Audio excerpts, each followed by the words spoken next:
¿Qué significa esto, por ejemplo? Entonces, que diga 20, 20, 20, 100, 20, 70, 20, 50. ¿Qué significa?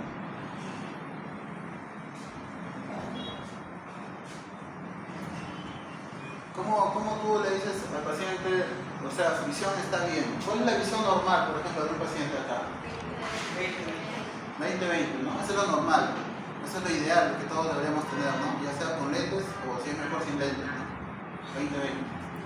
Todo lo que no sea 20-20, ¿qué sería entonces?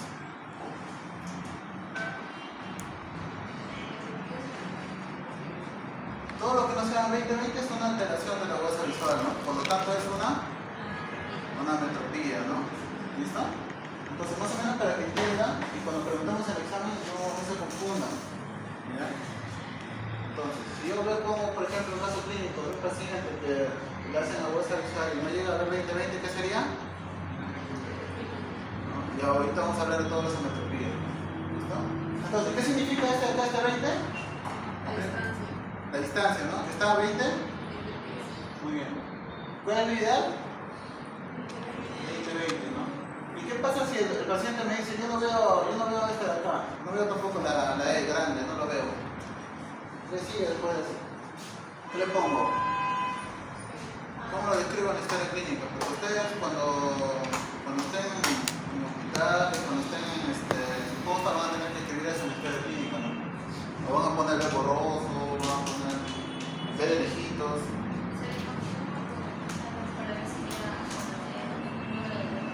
¿Ya? A ver. ¿Quién tiene otra idea? Bueno, la otra está bien, pero ¿quién tiene otra idea? ¿Qué sigue? Si el paciente no logra ver la E, ¿qué haces?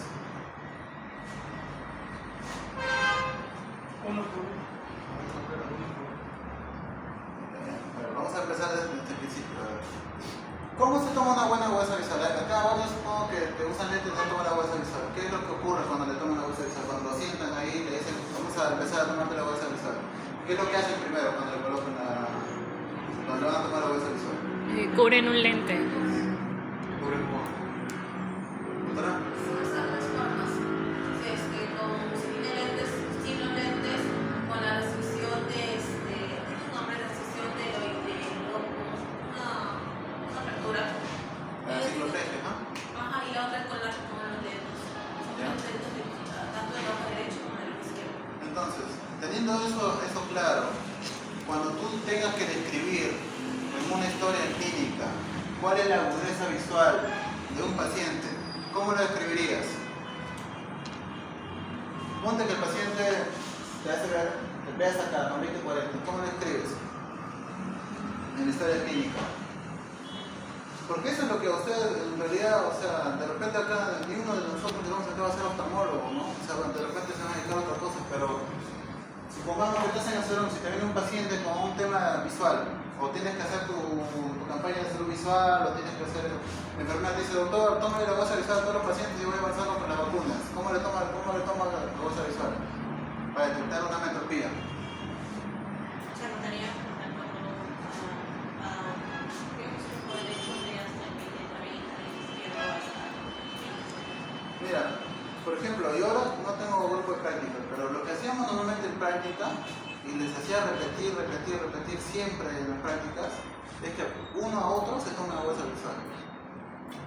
¿Me entiendes? Porque eso es una de las cosas principales que tienes que llevarte de la oftalmología. ¿Me entiendes? Yo no te voy a pedir, oye, diagnostícame un glaucoma, diagnostícame un experimento de retina, esas cosas, ¿no? Si tú, o sea, no está para lo que tú haces.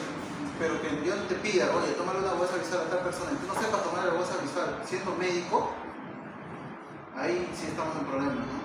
Porque esto de acá te lo toma cualquiera, ¿eh? En el hospital, ¿quién toma la huesa visual en los hospitales? ¿El médico? No. La técnica, la enfermera, ¿no? Entonces, si un médico te diga, oye, ¿sabes qué? El otro día vino un interno, me dice, doctor, tengo un paciente para que lo vea. Ya le digo, toma la huesa visual porque no está, la enfermera no tiene un sello. El pata estaba viendo en YouTube cómo tomar una huesa visual. O sea, para que vean, o sea, pucha, no sé qué universidad sería el tipo, ¿no? Pero, o sea, para que vean cuál es el nivel que tenemos actualmente, ¿no? Ahora, entonces, ¿cómo empezamos a tomar una correcta huesa visual? ¿A qué distancia tengo que poner al paciente? 6 metros. 6 metros son 20 pies. muy bien. Lo siento al paciente, por decir, le digo, doctor, señor, siéntese aquí, ya, vamos a tomar la bolsa visual. ¿Qué es el segundo paso que hago con el paciente? Le tomo así nomás, le digo, señor, ya empieza a leer todo y me dices hasta cuándo, hasta dónde lees. Se le cubre un Primero, ojo. se le cubre un ojo, ¿no? Normalmente lo regular es que se le cubre primero el ojo izquierdo. ¿Listo? Pero no es diferente, ¿no? Bueno, hay tres historias clínicas viendo cuál es. Entonces ya, supongamos que le cubres un ojo, le cubres el ojo izquierdo. Empieza a ver, me dice, ya señor, empieza desde arriba hasta abajo, me dices hasta qué letra ves. Te empieza a decir todo, ¿no? Listo. Entonces, ¿cómo escribes eso en la ecuación? Supongamos que llega hasta acá, 20-25. Pones agudeza visual, ojo derecho, 20-25. ¿No? Le cubres el otro ojo. A ver, empezamos de nuevo desde arriba, señor. Ya, F, P, D, eso. Muy bien. Ojo izquierdo, supongamos que llega hasta acá, 20-30, ¿no? Entonces, pones en la historia clínica, agudeza visual, ojo izquierdo, 20-30. Porque ¿qué pasa si tú le tomas agudeza visual con los dos ojos y el paciente te lee todo y te llega 20-20? Un ojo puede estar Un ojo puede estar enterado, ¿me entiendes? ¿Y qué pasa si el paciente, tú pones historia clínica, agudeza visual 20-20, ¿no? ¿Y qué pasa si el paciente tiene por ahí un experimento de retina, ahora que está de moda esto de salud ocupacional, que todos tienen que pasar por la salud ocupacional, y viene y te dice, doctor, usted me dijo que era 20-20 y ahora en salud ocupacional me han detectado que un ojo estoy ciego? ¿Entiendes? Esos son problemas legales que luego, sabiendo tomar una buena bolsa visual, te ahorras hacer un montón de buenos momentos, por lo menos en oftalmología, pues no, después ya tendrás otros problemas. Pero al menos en oftalmología, tomando una buena bolsa visual, te ahorras de tener muchos problemas, de escribir una historia clínica completa. A ver, entonces, luego, como estamos hablando, supongamos que yo le digo, señor, le tomo un ojo, le digo, señor, ¿lees acá qué letra dice? No, todo no veo qué letra dice. ¿Qué continúo? ¿Qué le digo? Ah, pongan la historia clínica, no veo nada en la tabla. ¿O cómo lo coloco en la historia clínica? ¿Qué continúa?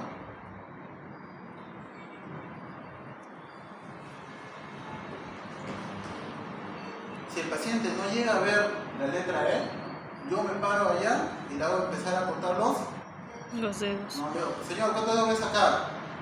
Por decir, me dice 5, ¿no? 3, 1. Entonces coloco ahí cuentadedos a tal distancia, ¿no? No identifica qué letra es, pero identifica cuántos dedos tengo yo enfrente.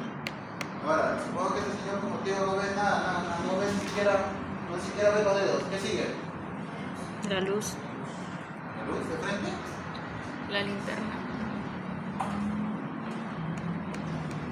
Supongamos que el paciente no ve los dedos. O sea, tú le pones, ¿no? Dice, ¿cuántos dedos tengo acá? No sé cuántos dedos. ¿Qué sigue?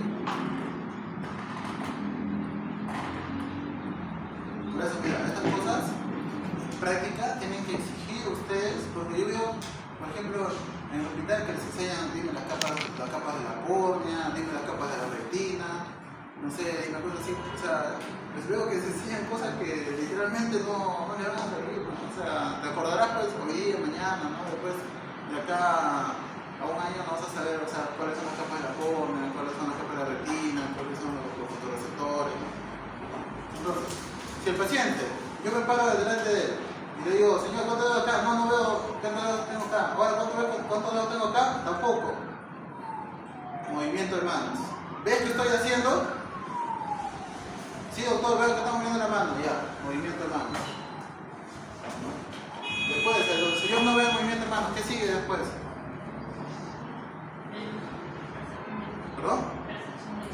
Percepción a la luz, ¿no? Ahora agarro una linterna, mi celular, le digo, señor, ¿logra ver qué hay enfrente?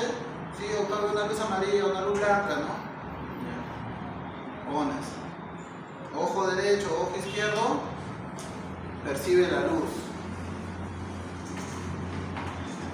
¿Y qué pasa si no ve la luz tampoco? ¿Se pone ciego? ¿Cómo le crees que está la clínica? Estoy dando los tips, ¿eh? Porque mira, eso por ejemplo, o sea, cuando yo llegué a oftalmología no me acuerdo en un momento que me hayan dicho, no me acuerdo ni siquiera qué me enseñaron. Entonces te estoy dando los tips para que mañana más tarde, cuando tengan que hacer una historia clínica, sepas más o menos cómo escribir las cosas. De nada me vale que yo te diga, mira, es así, tal, y tú no sabes nunca cómo se utiliza esto. Lo vas a tener guardado en tu consultorio, porque no sabes cómo utilizarlo. Y cuando alguien te diga, como tú eres el médico de la familia, oye, mi hijo le ha diagnosticado tal cosa, esto, y te empieces a googlear, ¿no? Entonces, ¿qué pasa si no percibe la luz? O sea, tú le pones la luz y el paciente dice, no veo, doctor, no percibo nada, no sé qué hay. ¿Cómo lo describes en historia clínica?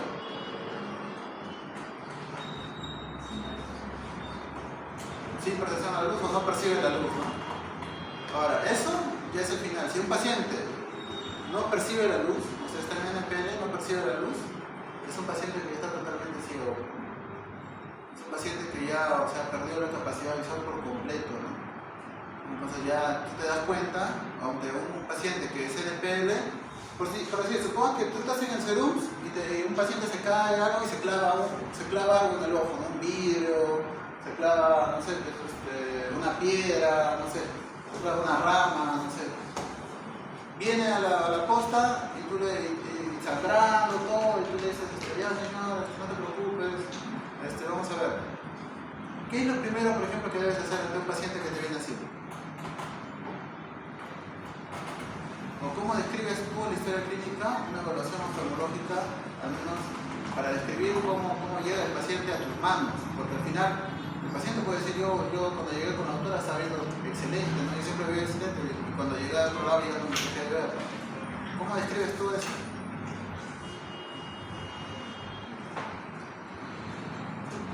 Haciéndole esto, pues, ¿no? Tomando una buena muestra visual. O sea, el paciente puede tener un raspón en la córnea, puede tener un cuerpo extraño, clavado, puede hacer lo que sea, pero tú en la historia clínica vas a escribir obviamente, ¿no? Paciente refiere que hace tantas horas, sufrió accidente, sufrió un traumatismo en el ojo tal, ¿no?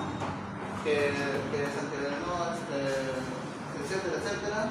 Al momento, huesa visual, ojo derecho, por decir, cuentadeos, ¿no? Ojo izquierdo, 20-30. Entonces tú descubriendo eso, ya te pones en la historia clínica algo contundente, algo que te va a ayudar, si que mañana más tarde el paciente tiene algún problema, ya sepa, ¿no? O sea, tú pusiste en historia clínica cuando viene a tu consulta, tú contratas esa huesa visual, ¿no? ¿Listo? Entonces, ¿por qué, por ejemplo, cuando viene un niño, tú le tienes que decir, esta tabla, por ejemplo, se usa en niños? ¿Qué tabla se usa en niños?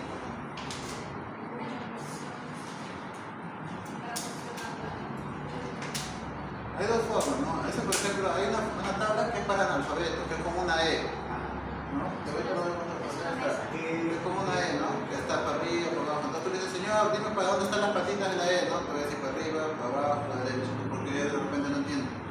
Para los niños se puede usar eso, como bien dice, o se puede usar también otra que es con dibujos. No sé si han entendido con dibujos. Ahora, mira, doctor, pero si no tengo, eso sí te lo garantizo, ¿eh? En toda costa que tú vayas del Perú, así sea la más recóndita, así sea la más lejana, no sé, Colorcanqui, no sé dónde está la selva, la más lejana, vas a encontrar esta tabla. Eso sí, 100% te lo garantizo.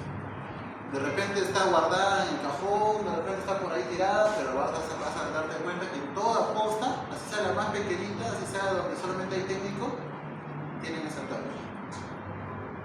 ¿Listo? Entonces, esas son cosas que más o menos se tienen que llevar para que sepan, ¿no? Como te digo, si pueden reforzar en las clases prácticas, tómense la huesa visual ustedes, tomen la huesa visual a los pacientes, que es lo que más o menos ustedes van a necesitar, ¿no? Es lo que le mencioné, por ejemplo, ustedes contraste.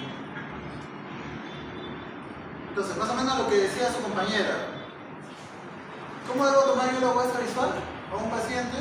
Ya saben, primero cubriéndole un ojo, pero ¿cómo se llama este aparatito de acá? Está aquí, el negrito.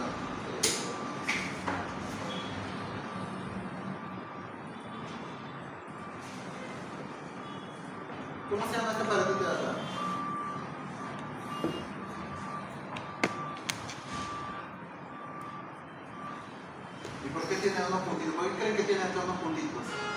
Para tapar el ojo y que pueda tratar de visualizar por esos huequitos. Mira, ahorita vamos a hablar de eso, pero, por ejemplo, ustedes van a saber cuánto es lo que tiene que hacer el ojo para poder tener una visión 20/20. ¿Me entiendes? O sea, que un paciente, una persona tenga una visión 20/20 es algo bien complejo, ¿me entiendes? O sea, si nos podemos sacar ahorita todos quieren tener que usar lentes, más del 80-85% va a salir que tenemos que usar lentes, ¿no? De alguna casi sea una medida bajita, pero, o sea, que tengas 20/20 es algo bien complejo. Entonces, ¿por qué existen estos? Esto de acá es un oclusor, ¿no? Entonces, ¿por qué existen estos puntitos? Para que, o sea, por ejemplo, tú en una posta, en un lugar donde no vas a tener la caja de pruebas, no vas a tener autorrefractos para hacer la medida, ¿no? Ni siquiera vas a saber utilizarlo. ¿Qué es lo que hace estos puntitos? Es que el punto de convergencia de la visión se salga solamente por un pequeño agujero. Entonces, si el paciente es miope, el paciente es hipermétrope, el paciente tiene astigmatismo, cualquier tipo de ametropía, mejore.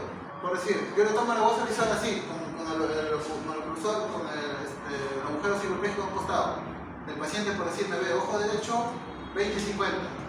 Yo le coloco el agujero, y si el paciente es miope, hipermétrope, astigmata, lo que sea, mejora por lo menos a 20/30. ¿Por qué? Porque hay un punto de convergencia, o sea, toda la visión se va a fijar en un solo puntito. Entonces eso ayuda a que la visión sea mejor, que es prácticamente lo que hacen los lentes, ¿no? Los lentes es lo que hacen que la convergencia del punto que forma la imagen sea tan adecuada en la mácula para que puedas tener una visión perfecta, ¿no? ¿Listo? Entonces, ¿cómo se va a tomar la voz visual? Así, primero con lentes y luego sin lentes. Si hay que usar a lentes el paciente, no de repente no usa lentes. Todo lo que les menciono, los test pediátricos, ¿no? Normalmente son imágenes, dibujitos y lo de la persona que no se va a ver. Entonces, todo lo que ya les he explicado es lo que vamos a ver ahorita en la diapositiva. Por ejemplo, ¿cómo interpretamos? O sea, 20/20 ya sabes. ¿Qué es el 20/20? ¿No? ¿Qué significa 20/20? Yo te pregunto, examen, doctor, ¿qué significa 20/20? ¿Qué es 20/20?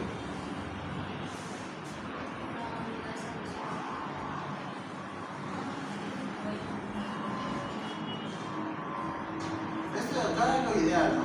Es lo que todos debemos tener, 20/20. Todo lo que sale del 20/20, ¿qué es? Una metropía, ¿no? Por ejemplo, este acá, 20/60, ¿qué sería? 20/60, ¿qué sería?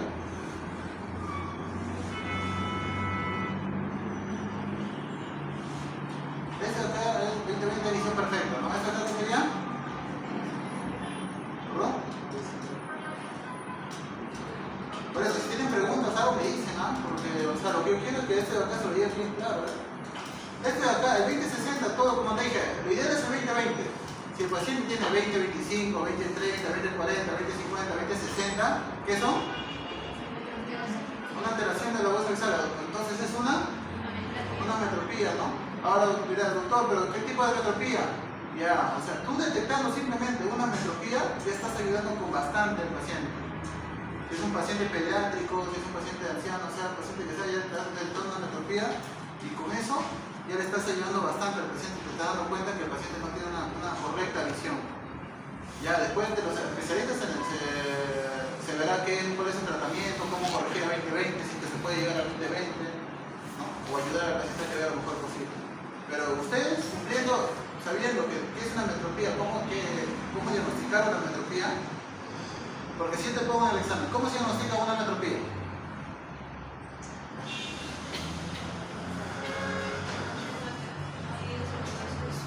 ¿Perdón? ¿Tomando una correcta? No, o sea, no, ¿cómo así detecto? Es la única forma de detectar una metropía, o sea, no hay otra forma de detectar una metropía. ¿Listo? Esta es una tablita, bueno, que vamos a ver cuando es un déficit, ¿no? Más que todo con esto. Entonces, le vuelvo a preguntar ahora que ya tenemos las cosas más claras. ¿Para qué sirve entonces la huesa visual?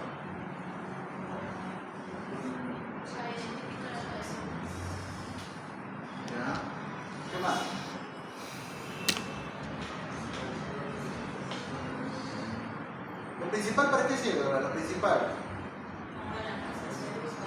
para evaluar la capacidad visual del paciente, pues, ¿no? ¿Listo? Tú con la huesa visual estás evaluando cuánto ve ese paciente. Ese paciente puede decir, doctora, yo veo hasta un veo todito y eso, pero tú con la huesa visual y no ves. O sea, yo tengo un montón de pacientes que me dicen, doctor, yo veo todo bien, excelente, estamos a huesa visual, 20-60, 20-40. O te viene la mamá con el niño, ¿no? Te dice, no, mi hijo siempre ha visto bien, mi hijo pucha, de lejos ve todo. Toma la huesa visual, 20-60, 20-50, 20-100. ¿Entiendes? O está viendo como un ojo amplio, pues, ¿no? Muy bien, entonces ya sabes. Entonces, si sabes para qué ¿por qué se hace la huesa visual?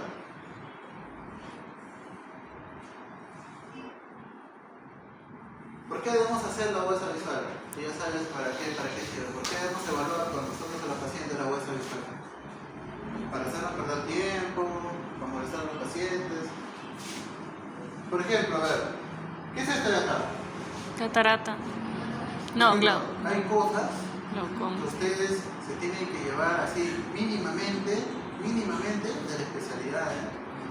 O sea, yo no te voy a explicar. Esto de acá, llegan pacientes al hospital con referencias, ¿no? Diagnóstico catarata, y tú le ves que tiene un terígeno. ¿Entiendes? O sea, lo mínimo, que, o sea, tú de repente a un paciente, a un señor de la calle, le preguntas cualquier cosa del ojo, catarata, ¿no? Le preguntas que tiene una catarata, ¿qué tengo? Tienes catarata, ¿no? Pero ustedes, siendo médicos, lo mínimo que deben saber, simplemente por lógica y porque son médicos, es detectar, por ejemplo, en este caso, ¿qué es lo que se ve acá? O sea, necesitas algo muy fuerte para detectar. Cuando ves que está todo blanco acá, es obvio, no es una catarata. Entonces, ¿por qué, por ejemplo, a un paciente con catarata le debería tomar la huesa visual?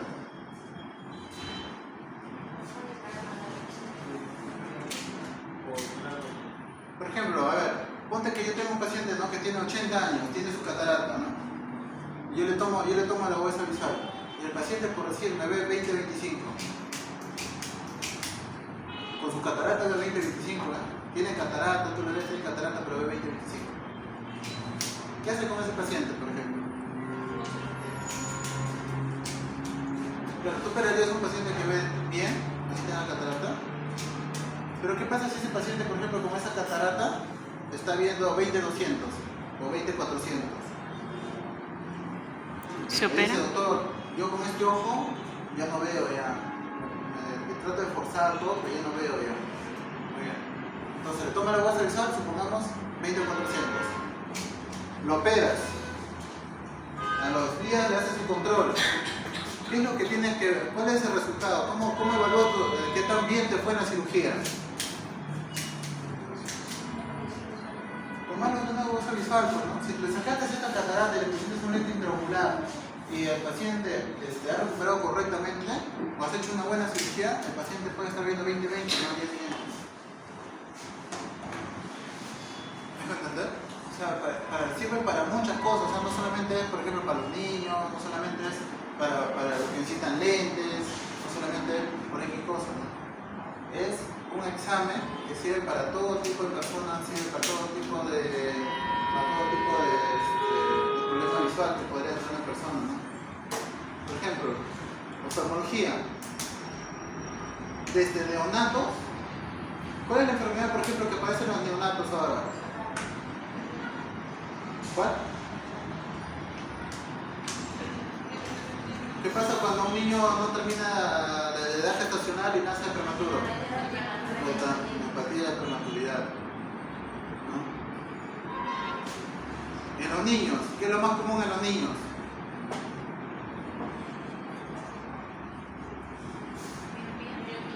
Las ametropías, ¿no? ¿Qué es lo que tú tienes que evitar en un niño? Que no tenga una ametropía, ¿no? Que no sea miope, hipermétrope, lo que sea, o sea, eso ya lo verá el especialista, ¿no? Pero tú tienes que evitar esto, que no tengan constantemente. En los adultos, ¿por qué se debe hacer eso a los adultos? Por ejemplo, hay pacientes, ¿no?, que han visto 20-20 de jóvenes, llegan a una cierta edad Dice el doctor, la típica, ¿no? Antes yo miraba hasta la letra chiquita, ahora tengo que hacer así, ¿no?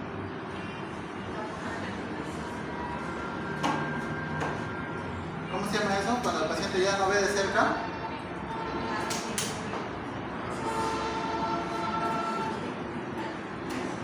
Presbicia, ¿no? ¿Listo? Y por ejemplo, ¿qué ven en este paciente, por ejemplo? Estrabismo. Un estrabismo, ¿no? Ahora, tú un paciente que te viene así, ¿no? Tú no eres oftalmólogo, tú eres médico general, pero te viene así. ¿Qué es lo primero que tú harías con un paciente así? ¿Qué es lo primero que tú evaluarías con un paciente que tiene una desviación, que tiene un estrabismo? ¿No? Obvio, ¿no? La huesa visual. O sea, en un paciente que tiene esta visión así, o sea, que tiene los ojos desviados, tú tienes que ver cuál es la capacidad de esos ojos. ¿Entiendes? Porque yo tengo pacientes que tienen un estrabismo peor que este, con una desviación mayor, y ellos ven 20-20, con corrección, con lentes ven 20-20, ¿no? ¿Tú crees que lo debemos operar a ese paciente que ve 20-20 si tiene el ojo desviado? Para nada, ¿no? O sea, de repente por un tema estético y tal, pero si el paciente está viendo 20-20, lo corriges y está llevando una visión adecuada, por más que el ojito esté desviado, o sea, ¿para qué vas a tocar ese ojo, no? O sea, ¿para qué le vas a poner problemas? ¿Listo? Entonces, sí quedó claro, ¿no? Lo que es la huesa visual, como te digo. Porque yo, o sea, lo que quiero es que te lleves lo... Oftalmología es una especialidad que es mucha lógica nada más. No sé si te has dado cuenta, pero es mucha lógica, ¿no?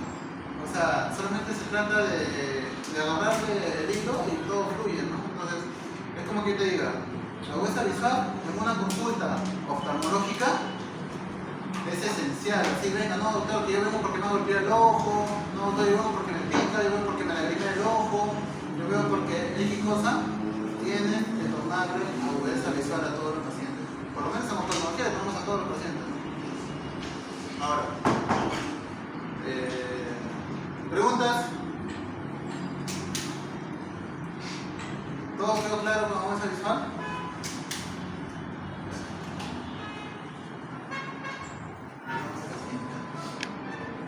Algo que es muy común en todos nosotros, porque mira, si te digo, ves el costado nada más, te vas a dar cuenta cuánto nosotros tenemos una perspectiva.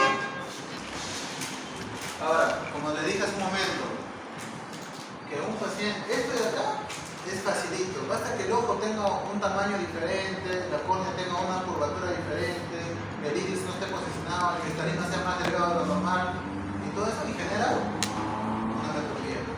¿Listo? O sea, cualquier alteración que ocurra, por decir, un paciente, yo por ejemplo, ¿no? Yo veo 20-20, mañana pasado, no sé, me voy a una fiesta, un tono, me agarran y me cortan la córnea con algo. La córnea queda con un desnivel, ¿no?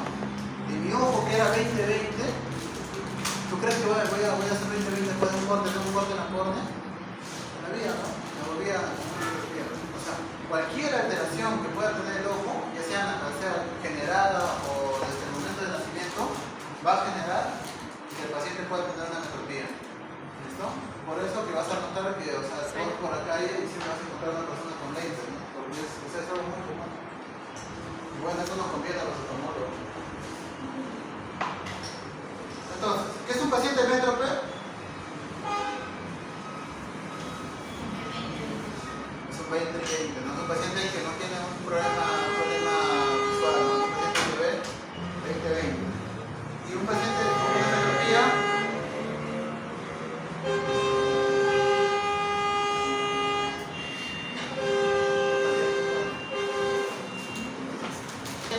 todo lo que te he dicho. Aquí está. Esta imagen resume todo lo que es la metropía. Y aquí está, mira. Ojo métrope, ojo miope y ojo hipermétrope.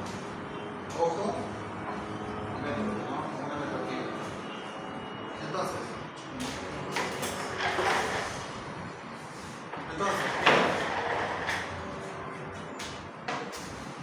aquí,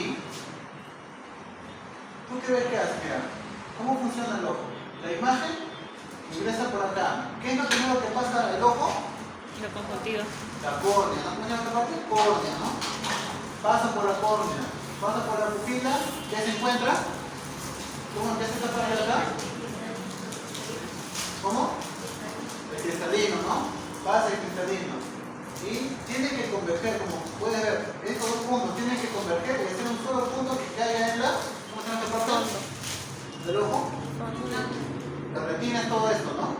¿Dónde converge? En la mácula, ¿no? ¿Listo? La retina es toda esta parte de acá. Pero donde converge, la parte donde se forma la visión y ese cerebro se llama mácula, ¿no? Entonces, mira todo el proceso, lo que tiene que hacer el ojo para que tú puedas ver 20-20.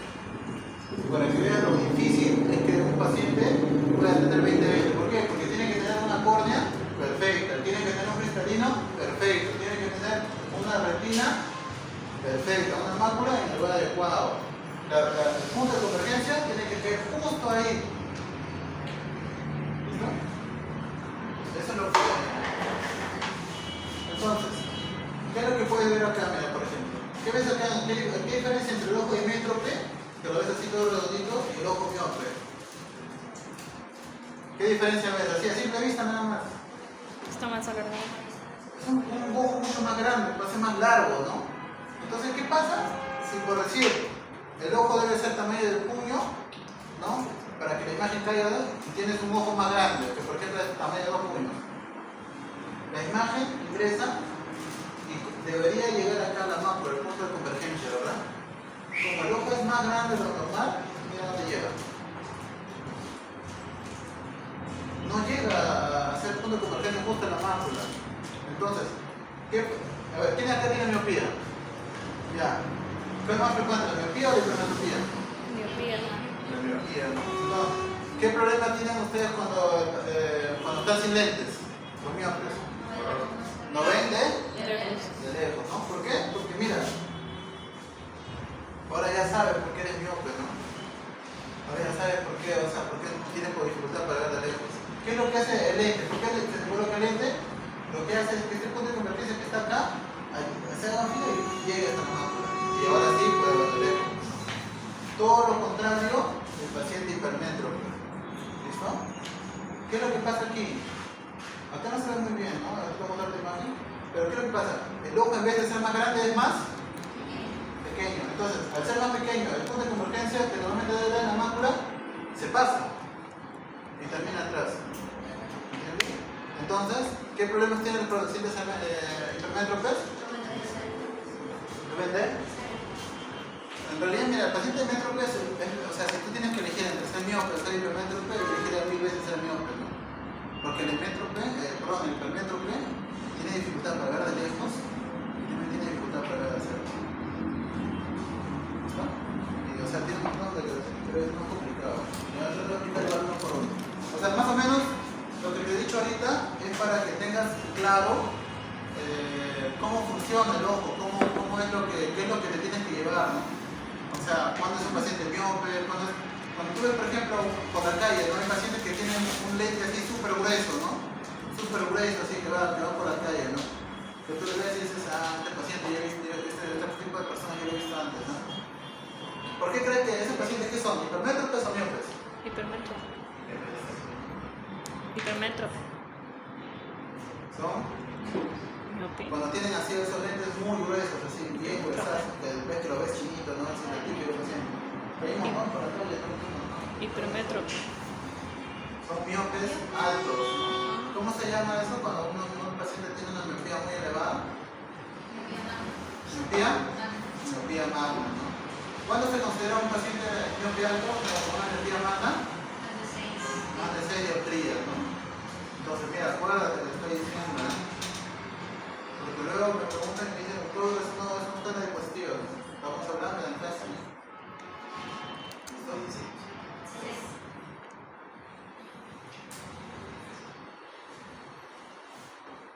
Entonces, dentro de la clasificación van a ser focales y afocales, ¿no? Entonces, y también va a haber metropías secundarias a otras patologías, como yo también voy diciendo. Por decir, si hay una alteración antero-posterior del ojo, o sea, algo que indica que la dimensión de la córnea, de la retina, ¿hay dificultad de ver una metropía o no? ¿Sí, no? Una alteración de situación de elementos ópticos, ¿no? Una alteración de poder dióptrico o ausencia de elementos ópticos, no se lentes, ¿no?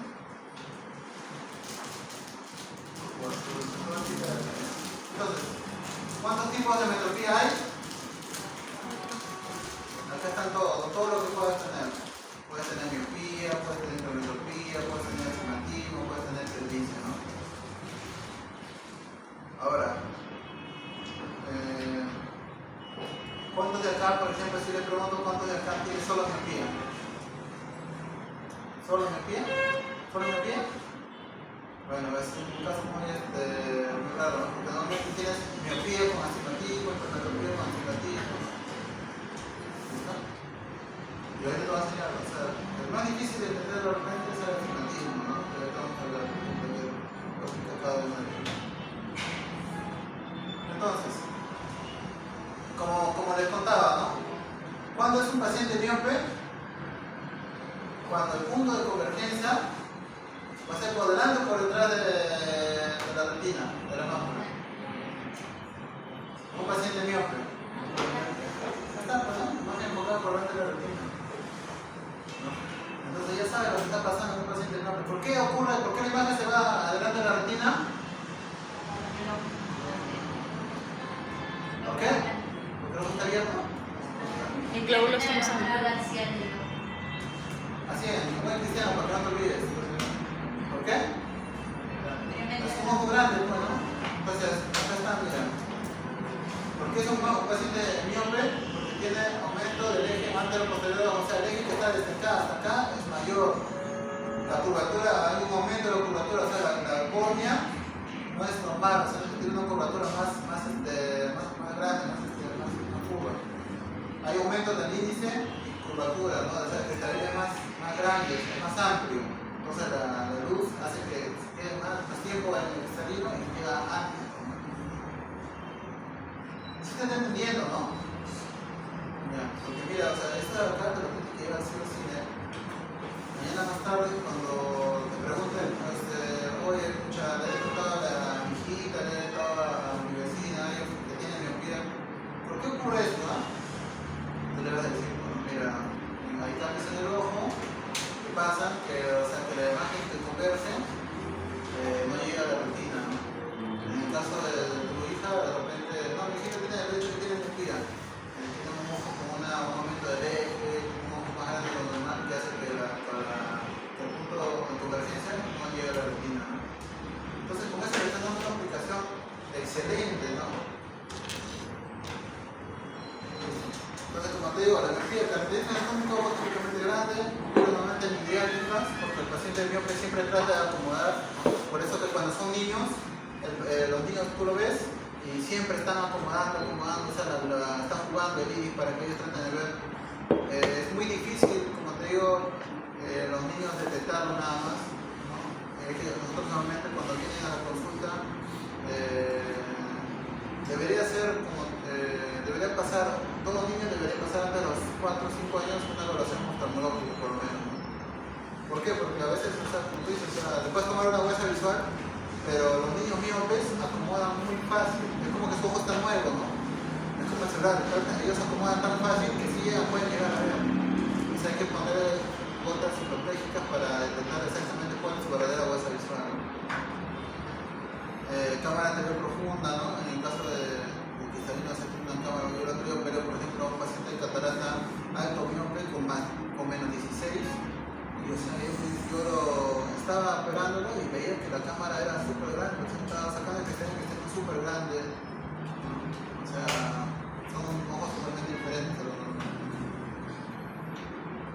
¿Cuál es el cuadrino? Bueno, normalmente presenta la infancia, ¿no? Al nacer, la visión lejana es borrosa. En caso de que, o sea, gracias a Dios, los pacientes miopes tienen poca incidencia de miopía, o sea, hay pacientes que han tenido miopía toda su vida, tú le haces la huesa visual, le corriges a los 15 y 6 años y por obra de Dios ve 20, nunca ha generado miopía, nunca usó lente. Pero igual, o sea, no es que todo, algunos dicen. Y mejora con el estenopédico, ¿no? ¿Ves el estenopédico? ¿Cuál es? Lo que vimos, pues el negrito que estaba ahí, que tenía puntos, ese es el agujero estenopédico, ¿no? Entonces, así es como ve un paciente normal y así es un paciente que tiene miopía, pues, ¿no?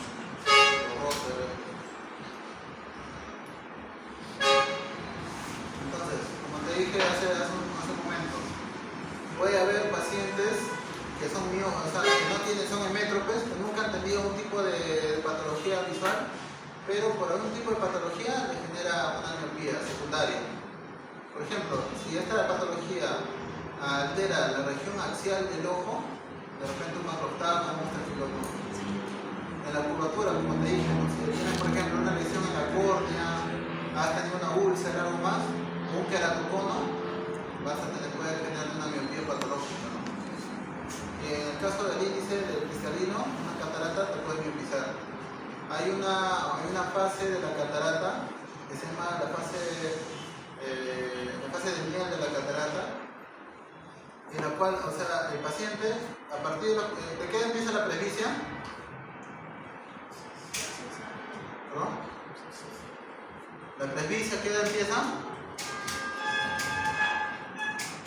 ¿A qué edad tú ves que ya las personas ya no pueden leer así de cerca y tienen que estar haciendo este juego ya? A partir normalmente de los 40 años.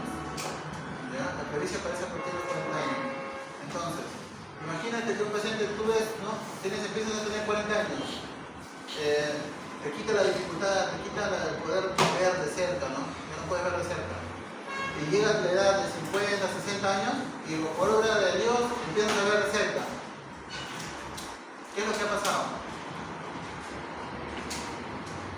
¿Qué creen ustedes que ha pasado? Si un paciente que tenía presbicia, que como todos vamos a tener en un momento, de un momento a otro cuando fue pasando la edad llegó a los 59, 60 años, ahora sí ve de cerca, no está lento, ve de cerca. Como le digo, mira, la oftalmología es mucha lógica, ¿eh? Si tú, por ejemplo, te generas una catarata, hay una fase de miedo, o sea, cuando una catarata está iniciando, que te miopiza el ojo. Te miopiza el ojo y ¿qué es lo que mejor hacen los miopes? Ver de cerca, pues. ¿Entiendes? O sea, un paciente que tenía presbicia, de pronto se curó por obra y gracia de Dios, ¿por qué? Porque ¿qué generó? Catarata, ¿no? ¿Y la catarata qué hizo? Generar una miopía patológica, ¿no? Que si bien es cierto lo está ayudando, pero ¿qué va a pasar cuando esa catarata sigue endureciendo, sigue opacándose? Lo va a terminar dejando ciego, ¿no? O sea, como te digo, por ejemplo, es el estado de miel de la catarata. O sea, llega un momento cuando la catarata está empezando, con los pacientes que tienen presbicia, lo miopizan, entonces pueden ver de cerca, ¿no? Pero conforme eso vaya pasando, va a llegar un momento donde la catarata se termina de pacificar y ya empieza a quitar la huesa visual, ¿no? Tanto a lejos como a cerca. Entonces, esto normalmente es como, por ejemplo, en la miopía se le va a pacientes que son jefes altos, pueden tener este tipo de patologías, ¿no? Pueden tener estafilomas posteriores, miopía elevada. Si por algún motivo alguien de nosotros tiene un familiar o un conocido, alguien que sea muy alto, o sea, tienes que ya desde ya informarle, ¿no? Decirle, si un día te toca un paciente miope alto que tú ves que tiene un lente súper grande, que te dice, no, doctor, yo mi lente tengo una medida súper elevada y tal, que ya no solamente es que tiene que usar lentes, sino que tiene que hacer un chequeo completo del ojo siempre, porque el ojo miope alto no solamente puede alterar la porta, sino también la retina, todo el parte del ojo. En el caso de una degeneración miópica, ¿no? Cuando el paciente es muy alto, puede generar una atrofia peripapilar, un nervio óptico, ¿no? Antigramiento, eliminación de la línea macular. Entonces, en el caso del paciente miope alto, todo lo que se puede encontrar, en profundidad, en la retina, un paciente miope alto es muy frecuente que pueda tener un de retina. Entonces, sabiendo cómo se produce la miopía, ¿cuál sería el tratamiento? Uso de lentes negativos, esféricos cóncavos, ¿no? ¿Listo? Tú le colocas el lente, entonces lo que la imagen normalmente estaba por delante de la retina, lo corriges y empieza a estar a nivel, ¿no? Donde debería estar. Entonces el paciente ya empieza a ver de lejos y de cerca. Y ahora ya más común ahora la cirugía refractiva, ¿no?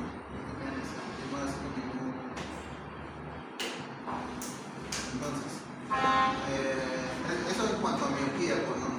Ahora, hablemos de hipermetropía.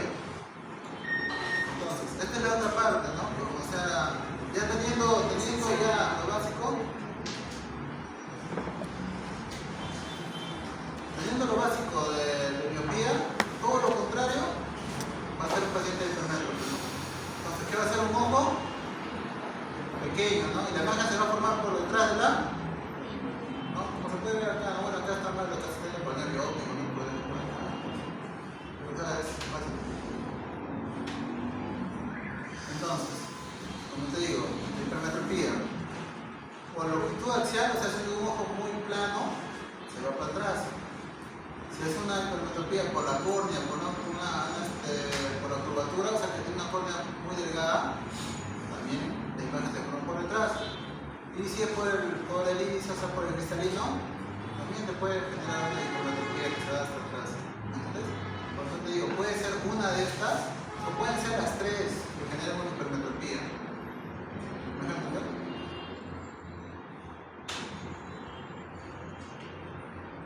Entonces, ¿cuáles son las características anatómicas? Ojo pequeño, cámara anterior estrecha. ¿Qué pasa cuando un paciente, tú dices, tiene cámara anterior estrecha? O sea, esta parte del ojo es estrecha. Por ejemplo, ¿quién será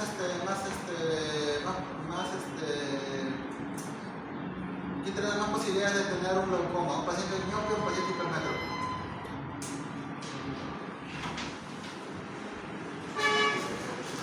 Un hipermétrope, ¿no?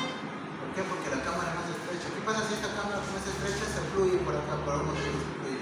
Empieza a haber una hipertensión ocular, ¿no? Y eso genera un glaucoma. Este es un glaucoma. Entonces, como lo que mencioné, o sea, el hipermétrope no va a tener una visión borrosa tanto de lejos como de cerca, ¿no?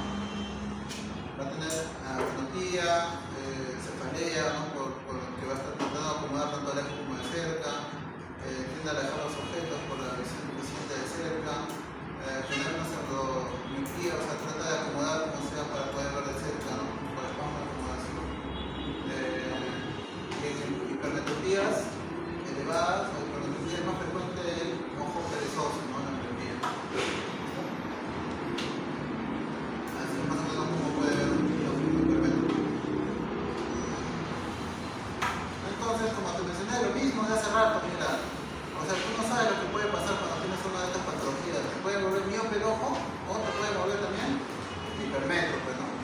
Puede pasar cualquiera de los dos. Si es una cicatriz, si es un traumatismo, si tienes una catarata, te puede volver miope también por el hipermétrope. Es una azar. ¿Cómo se corrige la hipermetropía? Igualito que la miopía, con el colores esféricos positivos y de lo que estaba atrás de la imagen va a donde estaba. ¿Qué hace la hipermetropía? Igual, superficie reflectiva. Entonces, si ya sabes qué es miope y hipermétrope, ahora te explico lo que viene a ser el astigmatismo, ¿no? Que es la parte un poquito más complicada, ¿ya?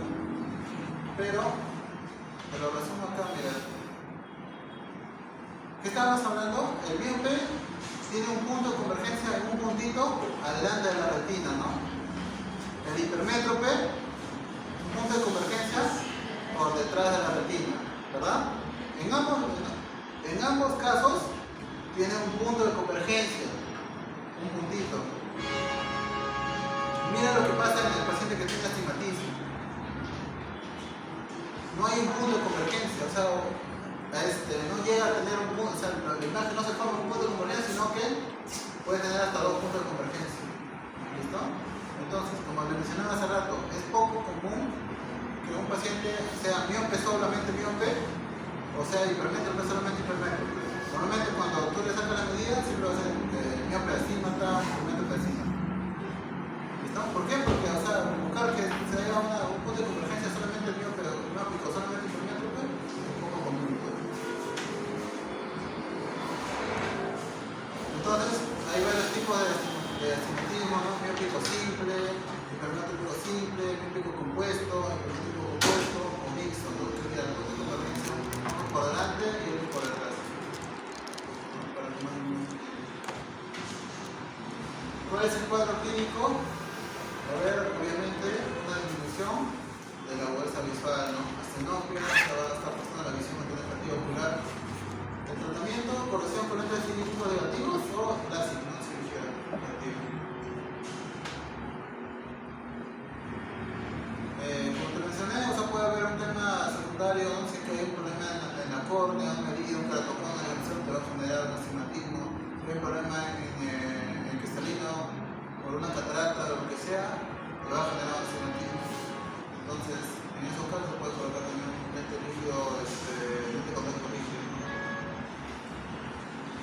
Entonces, aquí más o menos lo que para que entiendas. Así se ve una imagen de un paciente que es astigmático. ¿Qué es lo que hace el lente? Que todos estos puntos de convergencia que están separados se vuelvan uno solo. El paciente puede tener una vista perfecta. Por eso en el astigmatismo son ángulos, ¿no? En cambio en la miopía son dioptrías. En el astigmatismo ángulos. Y el último, para acabar ya en metropías, la presbicia, ¿no? ¿Qué es la presbicia? La capacidad del cristalino que pierde conforme pasa la edad para acomodación de la visión, ¿no? O sea, antes tú puedes ver de lejos y de cerca, no tienes problema. Esa capacidad del ojo de poder hacer eso se pierde a partir más o menos de los 40 años. Esa capacidad ya no vuelve a adquirirla nunca más. Como digo, un ojo adulto normal, o sea, no ven en cambio, una persona que tiene adicción porque lo que vemos acomoda, aparece después de 40 años y favorece la expolia. ¿Cuál es el tratamiento? Colocar unos lentes de corrección esférico positivo y el paciente